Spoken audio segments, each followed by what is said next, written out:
Welcome everybody to Innate Interviews. I'm your host, Dr. Haig John, and I've got Dr. Jim Peck, and I'm excited to have him on the show today. And welcome, Dr. Peck. I'm so happy to have you here. Thank you very much. I'm looking forward to this. Where are you in practice? Where do you live? How long you been in practice? I'm a New Englander. I live in Massachusetts, very near the New Hampshire border. I've been Okay, in practice since 1978. So I believe that's about 45 years. that makes you officially a Chirosaurus. Makes me officially a dinosaur. That's fantastic. Hey, I mean, the principles of chiropractic are truths. That's wisdom. They're laws and they run through the ages. Am I correct? No argument here. No matter if, we started in 1895 or 2025, the principles are exactly the same. Here, here. So, what got you into chiropractic? Maybe your first adjustment, or was there somebody else in your family that was a chiropractor? What inspired you to become a chiropractor in 1978? Well, I've always marveled at this because chiropractic chooses us. We don't really choose chiropractic. And Right. in my case, I still wonder why. Um, Initially, I was headed to medical school. I didn't know any better, and I've been raised in a medical family all my life. My mother actually owned a nursing home, which I was raised in. And I believed Interesting. it when I was in middle school that in order to be over 50 years old, you probably had to take 6 or 7 medications, that I thought that was normal. As I was going through life, and I was a relatively decent athlete, I played a lot of sports. One of the sports I played was basketball, in which I really injured my knee very badly. I went the medical route, of course, because I didn't know any better. Sure. Um, didn't get great results. Ended up going to an osteopath in Newburyport, Massachusetts, who no longer practices. And you can imagine being the age I am. And he essentially manipulated me, and I got better. And I was startled. And I thought, hey, I'm interested in this. I'd like to become an osteopath. Well, basically, he said to me, you don't want to become an osteopath. Osteopathy has changed. It's become much more of a medical profession. The school I Yeah. went to, which was in Kansas, no longer existed. So he sent me down the street, literally 1 block down the street to his buddy, Herb Fowler, who was a chiropractor. Herb sat me down and said, you need to go to Palmer College. With that little knowledge, I went to Palmer College. Hmm. I was given some books to read. I read Chiropractic Speaks Out by Chester Wilk. I Yeah. read The Chiropractic Story by Marcus Bach, and I also read a bunch of books by, well, at the moment I'm forgetting. But anyway, That's all right. help, but I didn't have a great background. So when I went into school, the first thing everybody started asking me was, well, what technique are you going to do? I had no idea there were techniques. Hmm. And I went through school for a little while, kicking and screaming, not understanding the principles. Hmm. And it took me quite a while to catch on that the principles are really true, that health comes from above down, inside out, and it's not something you can seek from the outside. Well, that just rings true with so many things. And having that understanding, that philosophy, unless we know who we are, how can we make decisions of where we're going? Right. And having that, finding the principles. I remember the first green book I bought was Answers because I needed some answers. I was at Life University, and it was really a friend of mine said, "Hey, you'd make a great chiropractor," and I thought, "Yeah." Chiropractic literally had saved my life. It just never clicked in my head. After that first suggestion, there was nothing else I could think about. And I started a little bit after you. It was 1999. Okay. And I went to the library and I'm looking through the card catalog for chiropractic, and there was literally nothing, nothing at all. And now you have all this, probably a lot of wrong information on the internet. But just like you take a leap of faith because I know it is absolutely correct. Right. And it brought you to You where were you you were are. for, you were fortunate because when I looked, there was stuff on chiropractic, and basically was a book called The Case Against Chiropractic, Is that right? which was produced by the AMA at that time, and it was totally negative and inaccurate. I have no doubt about that. Absolutely. I have literally corrected the Wikipedia about chiropractic probably 15 times till I just can't. I lost all my hair over it, is what happened. And so I got tired of just, I don't know who goes back and changes it back to something completely wrong. But anyway, we keep serving and we educate enough people in our offices, right? And then we see that 100th monkey and we see the world change. Now, do you do a lot of educating for your patients in your office over the past 40 plus years? I'd like to think I do, yes. How important have you seen that? When someone comes in, we don't focus on back pain or neck pain, but let's just be honest. A lot of people come in, oh my goodness, I've got a problem or this hurts. And we try and educate them in the beginning of my practice. Even that person, we would bombard them, but they can't hear anything yet because they're in pain. And so we do a little bit of trickle and they come to our classes and it's never ending. So what is in your mind, what is the most important, aspect of our principles or philosophy? Well, first of all, I have seen a major shift and change in people's paradigms. When I was first in practice back in the 70s, people did come in just in aches and pains, expected miracles and or expected it to prove that it didn't work, that they were looking for Mass General or the great brilliant universities where they had the medical doctors up here. Um, I found over time now that has changed a great deal. I'm sure some of it is because we do decent education. Yeah. Now more people are coming in, oh, I can tell I'm out of alignment, or I can tell I have physical needs in a different way. So I found that to be a big improvement. I also found my first years in practice, I used to talk to people about stress and its effects on the human body. Mm-hmm. I once had a practice member almost physically assault me, jumping at me saying, stress, I don't have any stress. What are you talking about? And I think it was because in those days, people believed that if we told someone they had stress, we were telling them it was all psychosomatic, that there was something wrong with their head. Yeah. And nowadays, people recognize something called the mind-body connection. And they recognize that, yes, stress causes things. And people come in nowadays to the office and say to me, Doc, do you think it's stress? Because when I'm under stress, I feel worse. And Mm-hmm. I believe the paradigm has been changing over time. So I do believe that our job is to address function versus pain, to let people know that the chiropractic approach is not to try to deal with your pain, it's to try to deal with your structure. If we can get your structure properly aligned so the nerves are connecting and getting the body to communicate, the need for these symptoms should become less and less. Yeah. People are understanding that. And it's nice to say, you know, I do monitor. I'd like to hear if you've got a complaint, I want to hear about it, but I also want you to realize that's not the primary focus. Yeah. Yeah. And I'm seeing so many more people receptive to that because they've seen their grandparents, their parents, or whomever that have been more in the medical paradigm, right? The Absolutely. mass production of drugs started in World War II with the mass production of penicillin and aspirin. And then we saw the miracles of what we want to call, wow, people are getting better. But that, you know, isn't the actual facts. In reality, we've made people sicker in our country and the world because of that sickness paradigm. And really, chiropractors were really flipping that switch is that I can't heal you, right? But I can help your body be clear enough so it can heal itself, right? Exactly. When I started my computer this morning, we had all kinds of computer programs up. My kids were playing on this computer, and it was so slow. And I thought, oh my gosh, I need a new computer. But I didn't need a new computer. I just need to shut off some programs, right? Same thing Absolutely. happening in our body. If it's trying to heal this, your body's got a lot of work. And then we have toxins coming in, other stressors or irritants. My friend Pasquale Sarasoli used to say that's an irritant. So if you're adding another irritant, now it has to deal with that plus your other problems. So, thank you for sharing that. There's a lot of, enlightened wisdom in what you're saying. And we have quite a few listeners. We're like 19,000 right now, and people Nice. from all over the world, not all chiropractors, but people very interested in being well, living well, and having that wellness paradigm, right? The structure of being what health really is. Like symptoms, are symptoms important?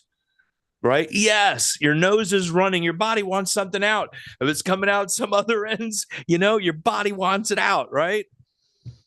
Absolutely. Symptoms without question are your body talking to you and letting you know that something is going on. Let's listen to them and recognize what they are. Let's not cover them up and let's not take medications, as you're saying. Now, we met at New Beginnings. Yes, And New Beginnings is one of my homes. When I was a kid, really, I went to chiropractic school when I was 30, but we're still kids, right? I would absolutely. sneak in, I'd be in the back of the room, and see all you guys, the juggernauts of chiropractic, and really, giving and serving. How important it is, have you seen in your life coming to meetings like New Beginnings? I started off in DE in 1999, you know, and I love coming to New Beginnings, and it's so important to be around chiropractors for me. How do you feel like that? You've been going to how long have you been going to chiropractic meetings? Long enough that I can't remember when. Well, there you go. But I will Okay. tell you that New Beginnings in particular is very special to me as well. There's so much to be benefited from that.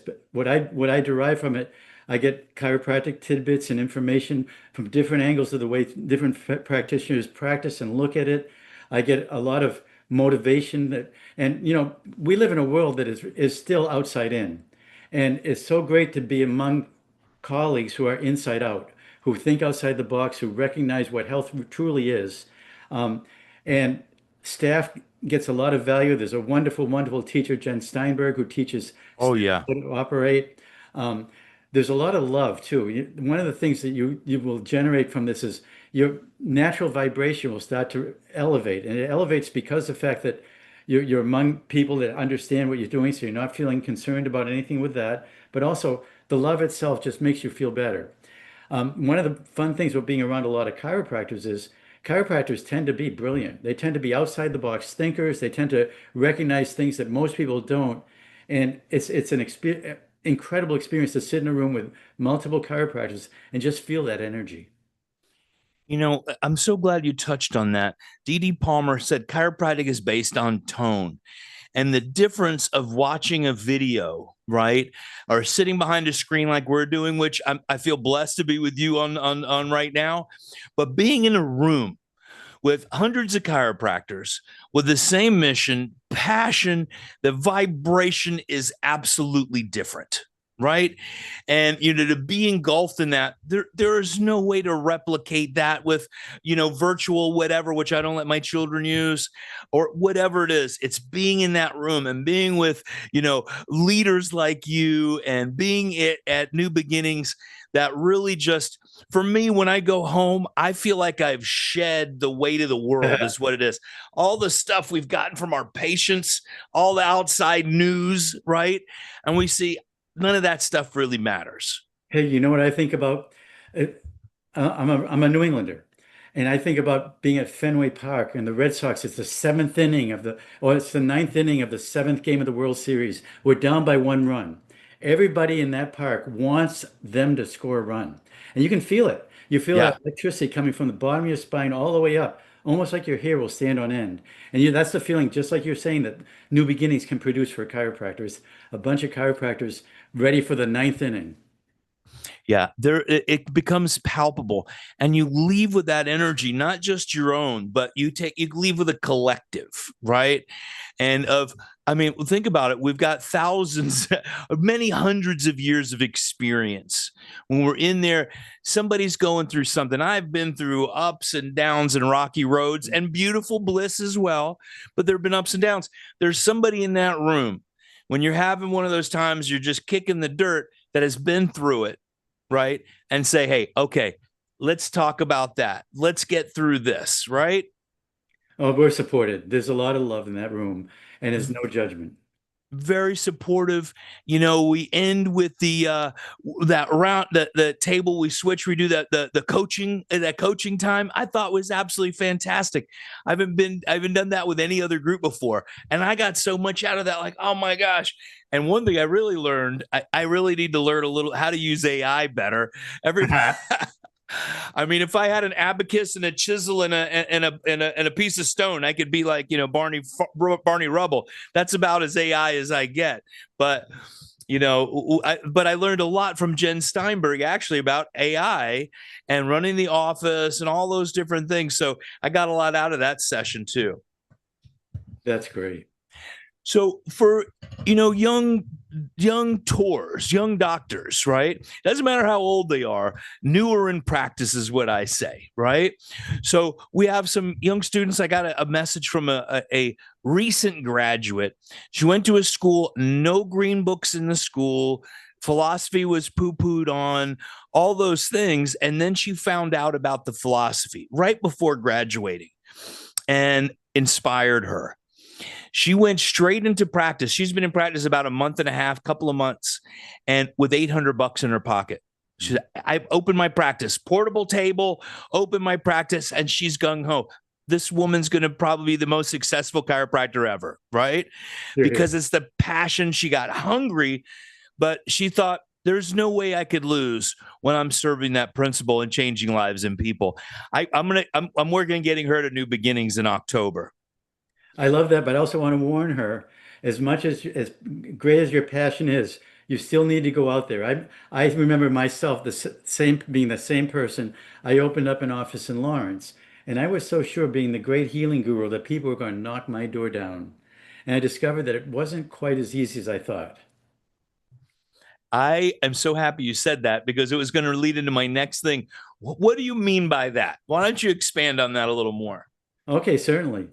First of all, when you leave chiropractic school, at least in the old days, I'm not so sure that happens anymore. You leave with true spizzerington. You know that your hands are powerful and that people are really going to get better and that they need you. Um, Sometimes that's to your detriment. And the reason I say that is to this day, I can have a new practice member come in that you just know desperately needs chiropractic. They don't always understand that. And we love people so much that it breaks our heart. Yeah, And I think that it's very, very important for us to keep focused. Number one, not everybody is going to catch the message. That's reality, that's life. And they may get it later, they don't necessarily get it right away. Number two, we really have to go out there and get that word out. Now, nowadays, it's much easier because chiropractic is much more accepted. In 1978, people had no idea what I was. They thought I was a chiropodist, taking care of people's feet. wow. And it really took a lot of effort to get that initial care going. Once you get, as you said, that 100th monkey, life is a little different. But up to the first 99, there takes a little bit of work to get people in that door. Once they're in the door, you're in great shape. And as you were saying, having that passion is 90% of the thing because it's our career is passionate. It's loving. It's a very unique profession in that we can make such a difference in a person's life just with our hands. We don't have to put Absolutely. poison, we don't have to put something toxic in their body. We don't have to cut them up. It's incredible. That's we have a new associate in the office. And, one of the things I said, listen, I could feed you or I could teach you how to fish. What do you really want? And, Can I have it's all, both? pardon? Can I have Boat? both? Well, you got to pay for it. The boat you got to buy. I'll teach you how to get it. How about that? And because that's what it takes. We can make all the posts on this book and that gram or whatever it is, but until you go out, for me, I'm all about personal. I like doing outside talks. We love doing Here, here. screenings. Absolutely. And where we could shake your hand and say, hey, let me help you. We There's we a do we do a lot of insight talks as well, and a Yeah. lot of the insight talks we do cover different subjects that quote unquote tie in with chiropractic. And the last month we talked about grounding. We talk about different subjects that people come in fascinated by, and we tie it always into chiropractic. We do the same thing. We try and do them every quarter. We call them advanced talks. And then we do our weekly talk we do in the office. And, since this coming through the summer, and, people traveled a lot this year, I'm getting right back out. I've got to tell more people about chiropractic because we're always growing. We're always growing in practice. And we want to do, for me, it's not about money, it's about serving more people. Absolutely. The side effect of that is the wealth that imbalance of your service is the way I look at it, right? But we've got to go out and serve. And that's the thing I, did, touch on with this young lady I talked about is that, you'll have some wins, but don't stop. You don't rest on your laurels on your Sure. wins with people saying yeses, because what that passion really does is get us through the nose, Yeah, right? and when you're a chiropractor, you just feel you have a mission. You know Yeah. that you just walk down the street. look at all those people hunched over, unhappy, difficult. And we know that with chiropractic, we could create world peace. We could have people more comfortable, more rational, more healthy, less depressed. There's so much we can do, but we have to do it by getting to the people. Yeah. And, it's people like you that have served for years. Thank you very much. And, getting out there, the new practitioners, getting them excited about what we do. They have big loans to pay when they graduate. So we want to get them moving fast, but they've Absolutely. also got to learn this is a job. We've got to go out and work and serve. I don't like the word work. But I really talk about serving, but it's you got to go out and you got to do the job, right? And it's a blessing to be able to do that. I always say this: the more people I adjust in a day, my body actually feels better. If I have a little more of a quieter day, I'm like, I feel achy today. I don't know. We need to adjust more people. So it's not the converse of that, which a lot of people get stuck on. Have a big practice, enjoy it, serve the people, play with babies, have grandmas hug you. I took my daughter, who's 11, and I took her we go to the independent living and assisted livings. My mother, it's 2 years since she passed, but we had to skip around a whole bunch of them to find the right care. So I go in and sometimes I set up a table if somebody wants some care. I adjust the staff. But I brought my daughter this time, and she's 11. And the one I went to, I have a whole bunch of ladies. It's funny, the ladies live longer than the men. A lot of these places are filled with women. And she was like, "Oh my gosh, Dr. John." And my daughter was with it. She was coming to the office, started when my wife was pregnant with my daughter. So it was like all the grandmas just gave the love to my daughter, all because of chiropractic. I loved and cared for her while she was there. And she shared that also with my daughter, which was literally heartwarming to me. That's lovely. Well, Doc, it was so great talking with you. I can't wait to see you in October at New Beginnings. And we're going to have a blast. We're going to have it's going to be a big one. So I tell everybody, get your reservations, get your flights, but make sure you register for New Beginnings soon. And that's nbchiro.com, I'm pretty sure. Dr. Peck, you have anything you want to leave with us, or anything, last comments? Well, like you're saying, I'm looking forward to seeing as many of you that are able to come to New Beginnings. We're going to have a wonderful time. It's right on the Jersey Shore, and it's going to be a great experience. And Dr. Haig, I want to thank you very much for the opportunity to speak, and I look forward to seeing you in October. You're very welcome. And I'm going to have a shameless plug for my seminar. This is Innate Newborn Adjusting and Subluxation Analysis that we're doing at Life University. It's October 24th and 25th. And you go to drhaigjohn.com. You can register and get all the information. All right. My plug is over. That'll be great. Dr. Peck, thank you very much. I'll see you very soon. God bless and have a fantastic day. You too. Thank you. Bye-bye. Goodbye.